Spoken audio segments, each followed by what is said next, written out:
Hi, our story today is about Joseph, who is Jacob's son. He's not the oldest, he's the youngest, um, at least at this point in the story. He does have a younger brother later. Jacob and Leah and their family, in other words, the people of Israel, settled down in the land of Canaan. They had many animals to look after. Jacob and Leah's 12 sons had to take the animals to many different places to find grass. Well, not all of the 12 sons. Joseph, the first baby that Rachel had, was his dad's favorite. Jacob always treated Joseph best of all. The other brothers didn't like that one bit. Joseph wasn't always very kind to his brothers either. Jacob gave Joseph a very nice coat. It had pretty colors and long sleeves. It was much nicer than the clothes the other brothers had. Sometimes Joseph would show off his fancy coat just to get his brothers angry. Joseph had dreams, and he loved to tell his brothers all about them. He loved thinking of what the dreams meant. In those days, people thought dreams could tell you what was going to happen. "Guess what I dreamed last night?" Joseph said one day. "I dreamed we were working out in the fields tying bundles of grain together. All your bundles came and bowed down to my bundle." "I suppose," snapped one of the brothers, "that means someday you're going to be our boss." "That's right," Joseph laughed. Joseph even made his father angry. "I had a dream in which the sun and the moon and 11 stars bowed down to me." "Are you trying to tell us that you will be the boss over me and your mother and all your brothers?" Jacob growled. One day, all the brothers except Joseph had taken the animals far away from home to find grass. They had been gone for a long time. Old Jacob worried about them. "Go and find your brothers," Jacob said to Joseph. "Find out if they're all right, then come back and tell me." It was a long walk for Joseph to find his brothers. When they saw him coming in his bright new coat, they felt angry. "Here comes that dreamer," they said. "He thinks he's so smart. Let's fix him." So the brothers grabbed Joseph and tore off his fancy coat. Then they threw him in a deep hole. Some of the brothers wanted to kill Joseph. Reuben, the oldest brother, said no.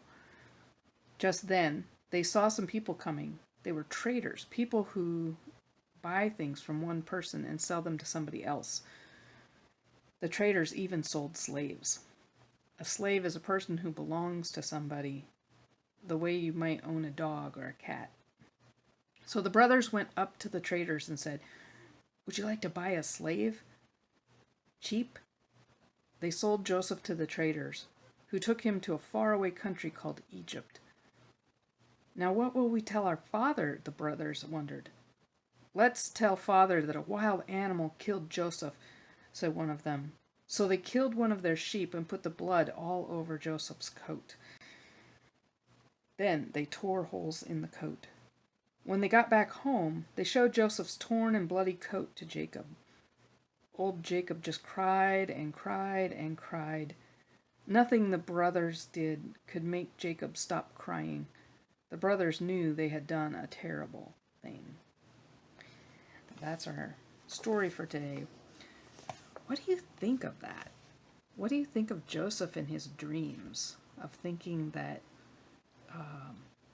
he's going to be in charge of his brothers and his parents. Do you think that's going to happen? And so what happens to the brothers when Joseph tells them these dreams? They get really angry and jealous, and they think he's just being a little brat. Don't you think? And that's a hard thing about having brothers and sisters, or siblings, is that for some reason we want to be better than the other one. And sometimes with our friends or kids at school, different people we know, it gets in the way in our relationships when we want something that somebody else has, or we want to be better than the other person, or more important than them, or get special attention from our parents or other adults. It makes relationships really hard, and it makes friendships break apart sometimes. So we have to remember that even if God is going to talk to us and invite us to do something that's special, that doesn't mean we're better than anybody else, and it doesn't mean we can treat people differently because God has something important for us to do. It actually means we have to be more careful about other people and how we talk to them and how we care for them and how we carry out God's plans. It's not easy. It's really hard not to be jealous and to not want to be special. But we have to remember that we're all special. So if everybody's special, it kind of means we don't get to be the only special one. We don't get all the privileges. We have to share all the privileges. And that can be hard. I'm wondering if you have someone that you have trouble getting along with because they always try to act like they're better than you, or they're more important, or they have better things than you, or something like that. Or maybe you've had a hard time with a friend or a brother or sister because they think you always get all the special attention. I kind of wonder if you can make your own story about that, or create a picture of how you want it to be different. Or you can just draw a picture of our story today. All right. Surprise me.